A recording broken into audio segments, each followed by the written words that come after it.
living it, and we hold nothing back. I'm Ginger Stocky with Jay Williams and Aaron Cluley, three friends who are all in very different stages of life and know the importance of having honest, loving women around you. When we need a little extra help, we call up Miss Joyce and we ask her, because sometimes you just need to talk about life with your girlfriends. So consider yourself one of us and let's talk it out. Hi, everyone. Hello.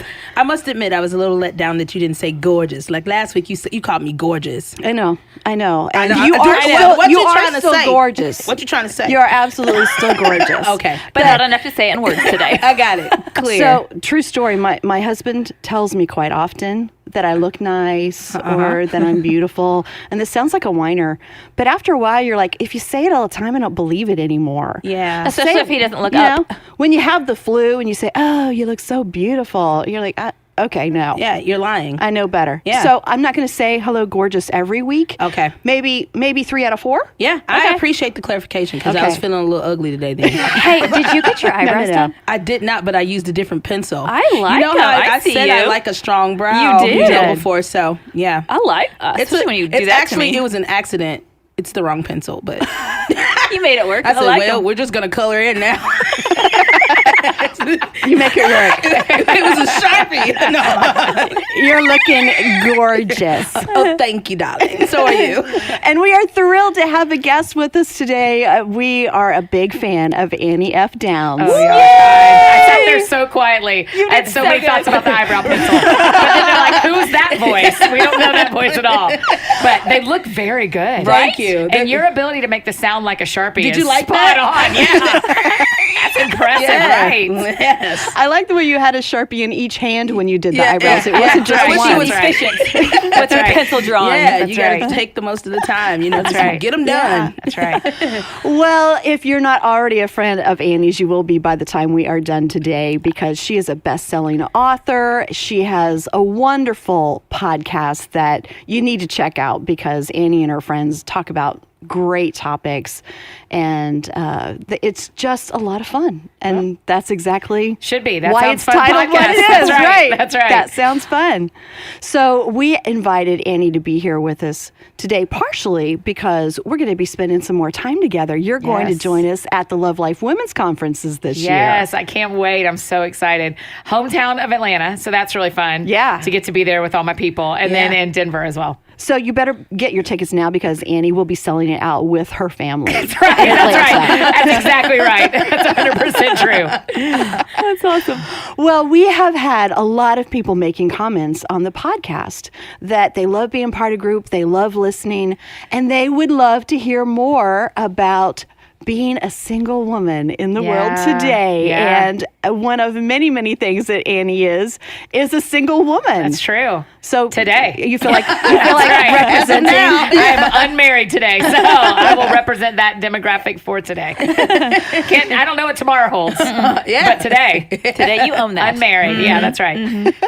Well, we wanted to talk about the fact that no matter who we are, no matter where we are, we always want something else, don't we? Yeah. I mean, Yes. I know I'm that way. There's always something that I think will make life just a little bit more fun, a little bit more adventurous, and we need to learn to be content. But that's a big topic, and sometimes people don't want to hear it. Right. Yeah, it's hard because a lot of times something I realize is that if I put like on a dream board or a vision board or something that I want, you know, like in relationships or just Do you in do life. vision boards? Yes. I used Do to they have I used like to have cutouts parties. from magazines? Yes. Do you? Wow. Yes. Okay. Y'all don't do. Why y'all I looking mean, at yeah, me I like do y'all that. never No, done that? I'm way in. I do them. Oh. How do you do it? I don't I know just about go- This is just magazines. new. Oh, I This go is just to- new for me. I just go to like From you, new information. to the dollar It's a store. good thing. Yeah. I'll get a little poster board and cut out stuff out of magazines and words. Yeah. And people with abs. Like you know, oh my gosh. like the Unabomber did. Oh my gosh. Well, not a serial killer. no, it's different. It's different. different. It's a lot. abs. It's a lot Yeah. different. It's Yeah. usually like inspirational Oh, words. that's better. Right. Like happy and you know like That is good. Do you do one find every words. year, Jay? I try to do one every year. Okay. Like I would try to do like we started doing them even for my daughter's birthday. So that was one of the things to help her. cool. You know, she never likes to finish them. So, but that's something that we had kind of started doing was like Yeah. That's a vision great boards. idea. Yeah. So You know, I have a problem with them. Not that they're wrong, but for my personality, I know that I have to be super careful to not like think too much about what I want, because then I can get so focused on that, then I lose that contentment side of it. So for me, I've had to learn that about fine myself. line. I can't think too much about what I want because I'm so goal oriented. I will go hard for those things. Okay, but let me forget tell you my what center. the church has done wrong. You ready? Welcome, Whoa, Annie. this is big. Okay. Let's just go there. We were kind of told in youth group growing up that when you are content, you will get what you want. When you are satisfied with what you have, then you will get what you want. But what is actually true is when you are hungry, you don't have to pretend to not be hungry to get full. You have to go eat. Well, And so we've got to start figuring out a way to make vision boards that help us dream and pursue and go after what we want, but hold them both. Yeah. I felt like growing up in church, I was taught I wasn't allowed to have wants and be satisfied. Yeah, I was yeah. supposed to be all the way satisfied, and then I'd magically get these things I want.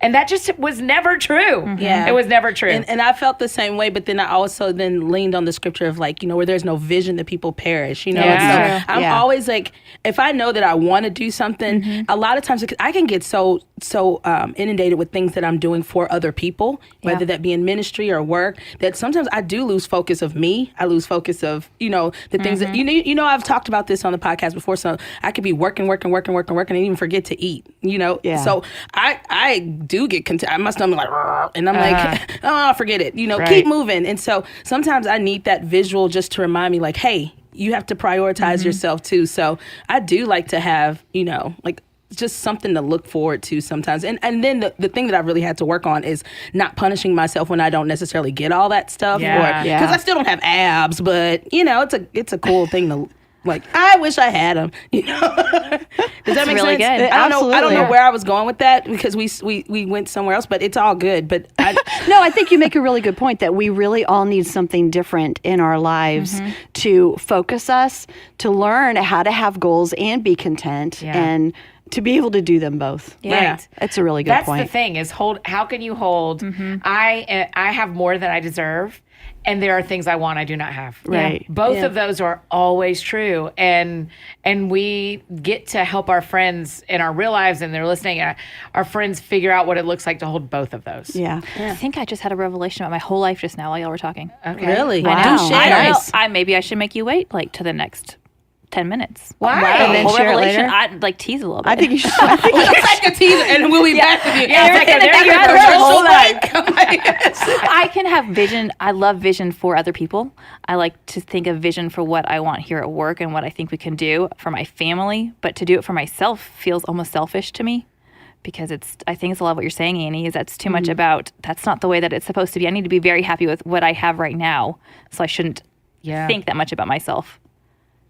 I think you should go Whoa, for it. I'm just going to sit here and ponder that for a You should little totally bit. go for it. I think I will. But I love that you kind of I just thought about that. landed there. Yeah, that's interesting. Yeah. So we actually got some questions from all of our friends, and so I'm gonna ask you a few questions from them, Annie. Okay. So this one says, "How is it okay not to be happy being single, despite being happy with and in yourself?" Totally. Right? I mean, I think, I totally think you can say, this is not the life I want. And the question is, are you sitting at home and saying that to yourself or saying that to Facebook? Yeah. Or are you feeling that and still going out and meeting people? Yeah. That is such a And key. are you still doing living anything? your Yes. life? Are you doing anything to Yeah. remedy the thing that bothers you? Because we aren't in control of. In fact, we talked about it at lunch, Aaron. This idea of like, it is a miracle when a man and a woman end up at the same place at the same time and fall in love. It's a miracle. Yeah. But I'm probably not going to fall in love with someone if I don't leave my house. Unless it's the mailman, because he's the only one who shows up every day. Right? So yes, I think you can be not satisfied with your situation. But then my follow-up question is always, so what are you going to do? Yeah. Right. What's your next move? You don't have to like be on dating apps unless you want to be. And I think they're great, and you don't have to go out every single night, but are you anywhere where you're meeting people that might either be able to set you up or might be someone you can meet yourself? So that is not the definition of discontent. I don't think so. Wanting something else is Yeah. exactly what we Wanting were and talking discontent about. are two very different things. Right. And wouldn't you say, I could say this for myself, so you say if it's true of you, but when you are wanting other things that you don't have yet, doesn't that push you closer to Jesus? Because Yeah. you're doing your best to do what you can do. The rest is up to him. That's right. So if you're doing your best, that pushes you to him to say, okay, I trust you to do the rest. I'll do my part, but now Yeah. it's you. Yeah. So I feel like some of that is God working in us and using that. Yeah.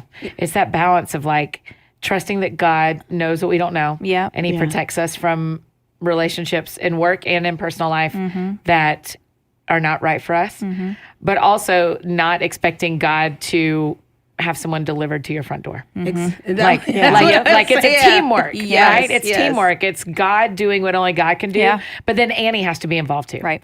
If I want to see a change. Well, it's also a mistake for us to assume that everyone is in that same situation, that every woman who is not married Wants to be married. Totally. Exactly. That's an expectation of all women that's not accurate either. That's right.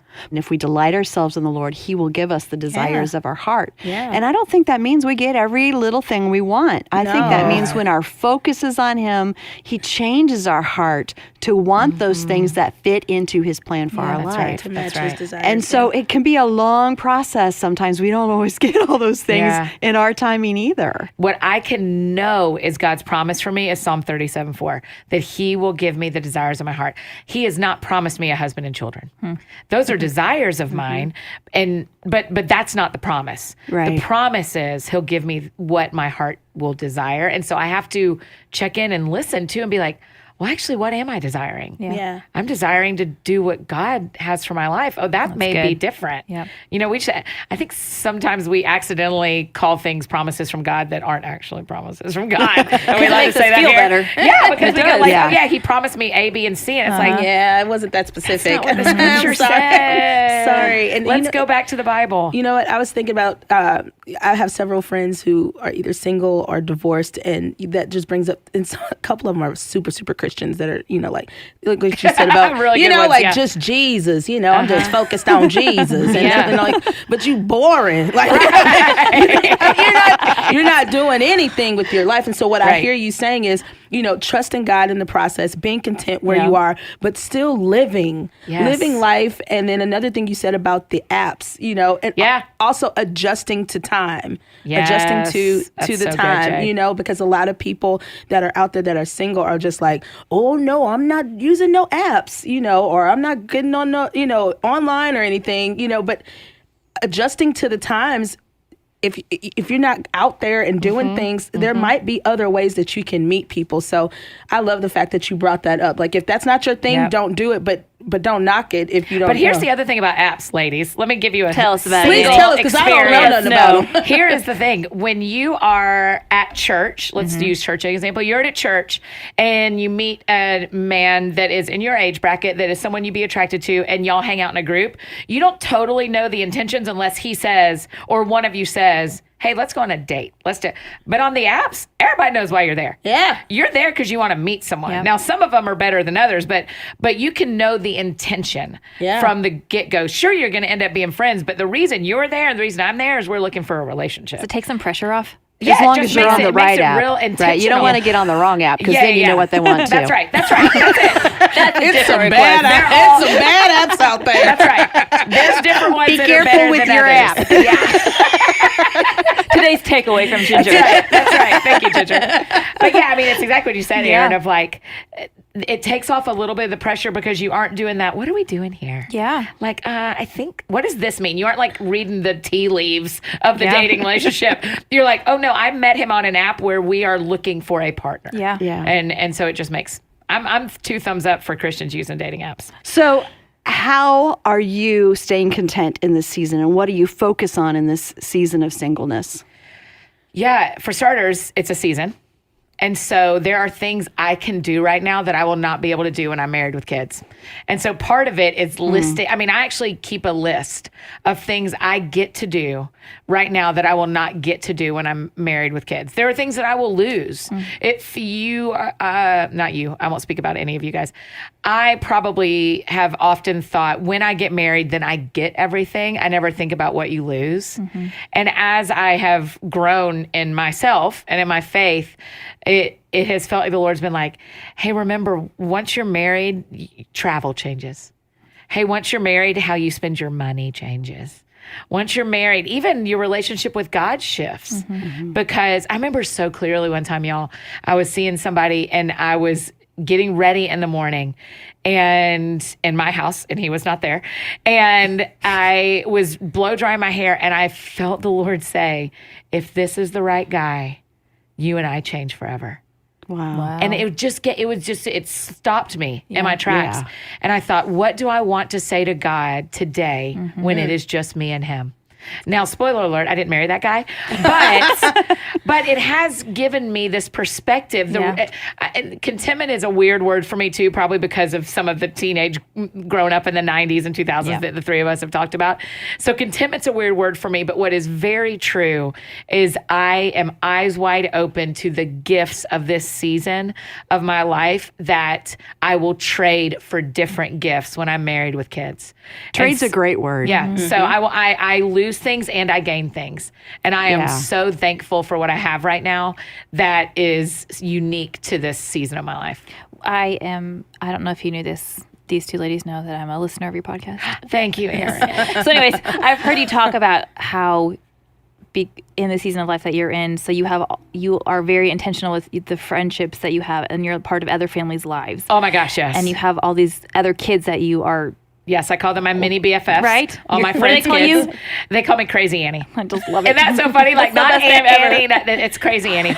It is so fun. You are taking advantage of this season, and that not only is that probably edifying to you, but also to those families. Yeah. To get to have. Yeah. Our other friend Megan, we've talked about before too. Before she moved away, she's still single, and so she became part of our family, and my kids adore her. And not only did she tell me that was good for her soul, but I needed her so badly during that season. Yeah. And so just how God uses those different seasons as we're all going through life, just trying to figure it out one day at a time. I think that's such a beautiful picture of how God does that. Can I tell a 2-minute story real quick? Absolutely. Okay. Yeah. I have this family that every Christmas, it's a husband and wife and 3 kids. Every Christmas, the 3 daughters and I watch a Christmas movie their last day of school, like that night.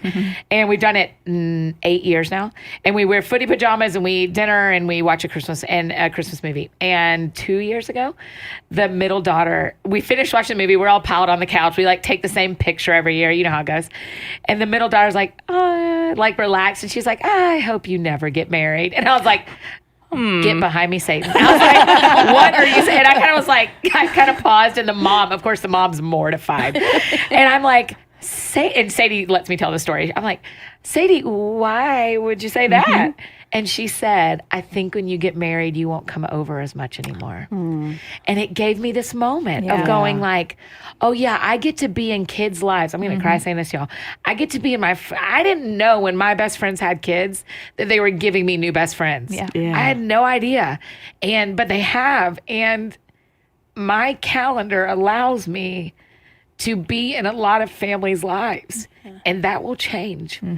And so... That's beautiful. So I am so thankful that I get to eat dinner with families and be with families and have these kids call me Crazy Annie and expect me to show up every Thursday night. They well, it's Thursday. Of course you're going to be here. Our church added a service on Sunday, so I couldn't go to this one family's house on Sunday afternoons anymore. And I didn't even think they would notice. The kids were like, you don't come over on Sundays anymore. I was like, oh, right. Sorry. I forgot to communicate what was happening with you. That's cute. But it's a gift. It's a gift. And so the longest answer to that question is there are gifts in this season that will not always be gifts for me. Yeah. And so I will eat those up while I have them, and then I will trade them in for the next thing God has for me. That is perfect, because whatever season you are in, there is a beautiful gift in this time for you from God. So the Bible says so much about this very thing, about the wonderful things that he has for us and about contentment. And Joyce has certainly lived a lot of this in her life. So let's dig into what the Bible has to say with Joyce about contentment and putting God first. Let's look at Philippians chapter 4, verses 11 and 12. Contentment doesn't mean that you never want anything else. It means that you can be satisfied where you're at on the way to where you're going. How many of you would admit today that this is the right place for you to be today, because if the truth be told, you have had a fair amount of discontentment You know, we are a people created by God, and we're created for God, solely for His purpose, to love Him, to worship Him, and to be the object of His love and His abundant grace. And so anytime that we let other things that we want get ahead of our relationship with God, it always just poisons us on the inside. And I'll tell you the truth, honestly and truly, for a lot of years, even as a Christian and even as a woman in ministry, I really didn't know what I'm trying to tell you here today. And I really just could not get happy. You know, I thought, well, if I could have, you know, the growth of my ministry was really important to me, because that was my goal and dream. Whatever your goal and dream is, you want to see that progress. And so I thought, well, if I could just have 500 people in a meeting, then I'd be happy. Of course, then when I got 500, then it was like, well, if I could just have 1,000 people at a meeting, then I would be happy. Some of you have more money now than you ever thought that you would have in your life, and still there's a thing in our flesh that wants more. Some of you have more success, you have a great position, you thought, well, if I could just get married, I'd be happy, and so now you're married, and now you're thinking, well, if this person I'm married to would just behave a little better, then I could be happy. Well, I could be happy if I had a bigger house, so now we got the big house. Well, I would be happy if I had somebody to help me clean this big house. So then you get somebody, you don't like the housekeeper. Well, I would be happy if I could get along with this person who helps me clean the big house. Come on, is anybody home today? Whatever it is that you think that you need today to make you happy, I can tell you that it really...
won't do it for very long. It might for a short period of time, but it won't do it long term. But if God is first in your life, I mean first, seek ye first the kingdom and His righteousness, then other things will be added unto you, and you can have them with joy. God is like, He's jealous in the way that He doesn't want anything else to be before Him, because He knows that we were created solely for Him and by Him, and that we don't function right when we put anything else ahead of Him. So when God tells us to keep Him first, it's for our benefit that He tells us that, because that's the only thing that can truly make us happy. Now, the Apostle Paul in Philippians 4, verses 11 and 12, not that I am implying that I was in any personal want, for I have learned how to be content, satisfied to the point where I'm not disturbed or disquieted in whatever state I am in. I love that. I've learned how to be content no matter what state I'm in. I know how to be abased and live in humble and straitened circumstances, and I know how to enjoy plenty and live in abundance. I have learned in any and all circumstances the secret of facing every situation, whether going well-fed or going hungry, having sufficiency and enough to spare, or going without and being in want. I have strength for all things through Christ who empowers me. Now, I personally think that we may be bordering on being guilty of having abused Philippians 4:13. Because we tell people, oh, you can do anything. You've got the ability to do anything. But Paul was talking about something specific there. He said, look, you have the strength to stay happy if you're not getting what you want, and you have the strength to be happy if you are getting what you want. You have the power of God to be happy no matter what. So knowing that we have that power because of God in our life is so great, because I often don't think that I have it on my own sometimes. You know, there are so many areas that I am very content, and other areas that I want more. I just know that there's more for me, but there's still contentment in all of that. And to be honest, because I've been married my whole life, so like I just pretty much Since birth. pretty much came out that way.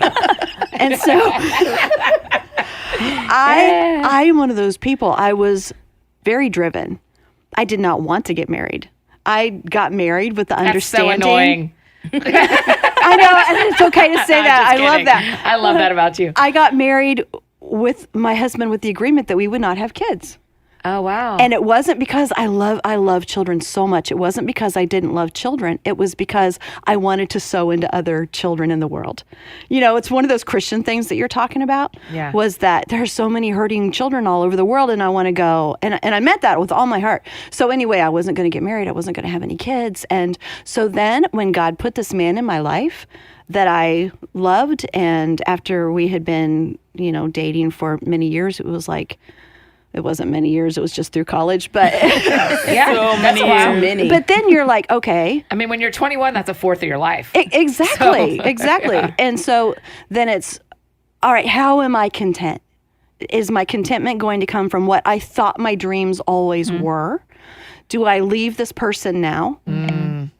Or do I walk this new path where I think God is taking me? And I think it's kind of like the flip side of it. It wasn't what I was panicked getting married because I'm too young and this is not what I wanted. I love this guy. What do I do? And Tim knows this, so it's all good talking about it. The girls know, that we weren't thinking about kids, and God completely turned that around. And it's the most wonderful thing, at this time in my life that I've ever done. But I think the point is what we think will make us happy is not always what really makes us happy. And God knows so much better. Yeah, so much better. I mean, how many guys, for those of you who didn't get married at birth, how many guys that we didn't date, that we wanted to date, I look back now and go, man, the guy I would have married in college, what would I be able to do this job? Right. Would I be doing the thing God has made me to do if I'd have been married 20 years ago? The answer is no. Yeah. It doesn't mean one's right or wrong. It meant for my story that he just knows. Yeah. Yes. He is better than good to me. And so I am aware that he knows what I don't know. In fact, my prayer life has changed, particularly when it comes to dating, where instead of going, I say what I want, Jay, like I say the desires of my heart, like this guy, I would like for this guy to work. But also, if there are two gardens here, and one of them is that this is the right guy and one of them is that he isn't, I'm going to pray that you'll grow the right one. Grow the right garden and let me see fruit in the right garden, because I know you know what I don't know. Yeah. So I'll tell you my desires, but I'm going to pray both gardens and let you grow the one Right. and show me the fruit from the one and then I go like, well, this was easy. Yeah. That Because guy wasn't right, because Where we want to be is where God puts us. Yes. That's so mature, but that's really not the culture that we live in. Like, most people don't do that.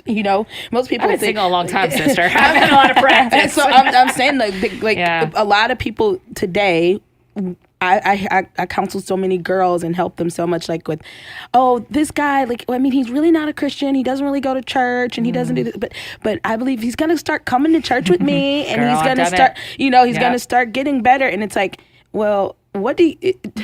you can't make him into what you want. And that's something, that was a false perception I had at marriage, at birth. I felt I was. I was 20 as well. And so I was like, I thought that he could develop into what I wanted. Yes. Yes.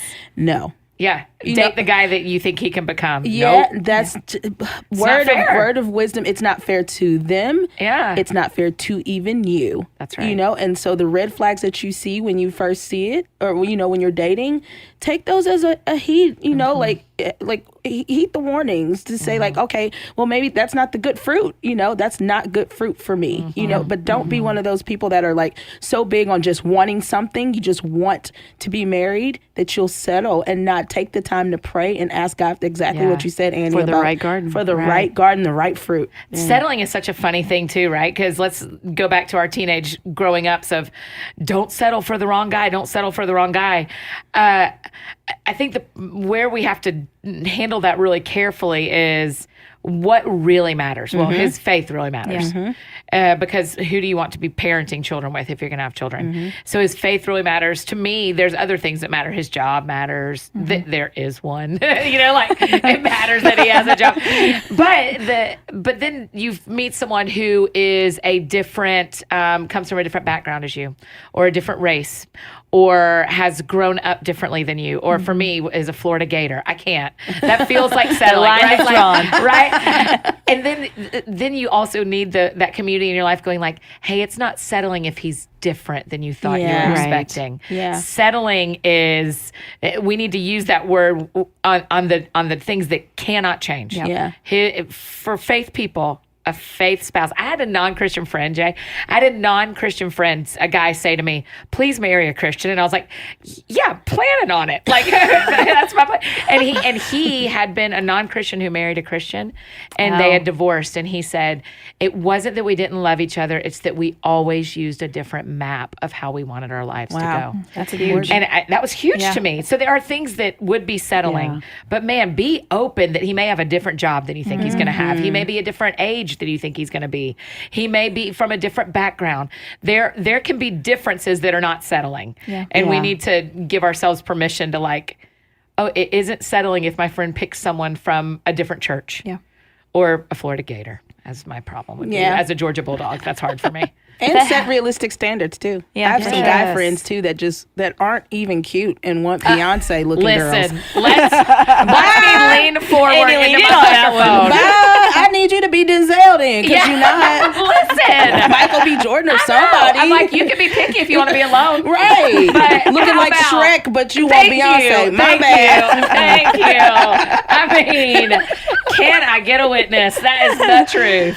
Well, I think we've got time for one more question Okay. from our friends who are listening. So this question is, why do you think people view singleness as being behind in life? Because I think it was historically. I think there was Culturally, that's that's true. And also, 100 years ago, women couldn't financially, economically exist in a healthy, God-fearing way. But shouldn't we without have a all spouse? moved past that by now? You would think so, but we love watching The Marvelous Miss Maisel on Amazon, and we love watching The Crown and all these shows from the 50s that show a simpler time that makes it feel like marriage is the option when you're 18, the only option. And if once you're out of your parents' house, then you better be married. Yeah. So it does feel like, and I would say that the church does a little, historically, I feel like we're way better than we have been. But I think the church historically kind of gives the feeling of, hey, when you're 17 and you're in high school, we need to talk to you about getting married, because that's going to be the next thing you do. And then you go like, oh gosh, it's not the next thing. Oh gosh, I went to college, and oh gosh, I didn't meet him, and oh gosh, and 30, and and so I think culturally, in faith, and just in the world, historically, it has been to be a person over 25 unmarried was delayed. It's different now, I think. Very. But you still get that vibe from people sometimes. Probably not at this point, not as much. Genuinely, it's almost like a hourglass shape. When you're in your 20s, it feels like, oh yeah, you're fine. Listen, you're fine. Live your life. Go travel. Da, da, da, da. And then you get like 28 and people are like, hey, is everything all right? Do you need something? Are you in counseling? Like you get, so the hourglass comes in from like 28 to 34 when most of your peers are having small children, when people are in those first years of marriage, and there's that feeling of like, you're behind. And then when you get 35, people are like, you know what? You're all right. You're fine. We were worried, but now we aren't. Like, it's like they come back out of the hourglass a little bit, has been my experience. I'm not sure if that's everyone's experience. But I also moved to a bigger city than where I grew up for my 30s. And so the dating age and the marriage age changed. Yeah. My peers that we're in our late 30s, my peers have preschoolers. My peers in my hometown have middle schoolers. And it's just a difference of what the city, Right. what the culture was like in that particular city. Well, I'll tell you, just like we were talking about how glad I am that God knows what I needed, even more than I did. Yeah. Because I'm, so happy that I followed the path that God took me on. But in the same way that God knows better, I have to realize that people do not know better. Yeah. That no matter what people are saying to me, if God's not leading me there, then that's not the way to go. Yeah. And that's where contentment comes from too, because so often we do feel discontent because we're comparing ourselves to everybody else, or we're listening to what somebody else is saying that we should be or be doing. Yeah. And we have to stop that. I've been thinking about that in the past week too. Not so much for being single or not, but so I know a lot of moms, and a lot of them stay home with their little kids. And it's just things that I hear are that they want more, but they're home with their kids right now, and that's the season they're in, and they love that. But you feel like sometimes like you're missing or something. Like you could be doing more, but this is a season you're in right now. So Whether you're home or whether you're not, right? yeah, I could be doing more somewhere else. I could be doing more if I Sure. was home. Yeah. but to be content, like you're saying, with this is the season that I'm in, like you were talking about earlier, Annie, this is my current season. God will probably change it again. Yeah. And we're going to be constantly shifting seasons that we're in our life. So how do I make this season that I'm in right now be the very best I can let it be, and do all the things I can do in it, but not feel bad that I can't do all the things I could do in that last season. Yeah. And that there are going to be new things I can do in the next season that I can't do yet. I can't even fathom them yet. But it's okay to, I think what I'm thinking is, let go of what you used to be. It's okay to say, that is not who I am right now. And it's okay. It's okay that one day I'm going to have to let this season go because I'm going to enter the next season, and learning how to be okay in each of those and leaving some things behind. And if you think about the weather, it's winter right now when we're recording this.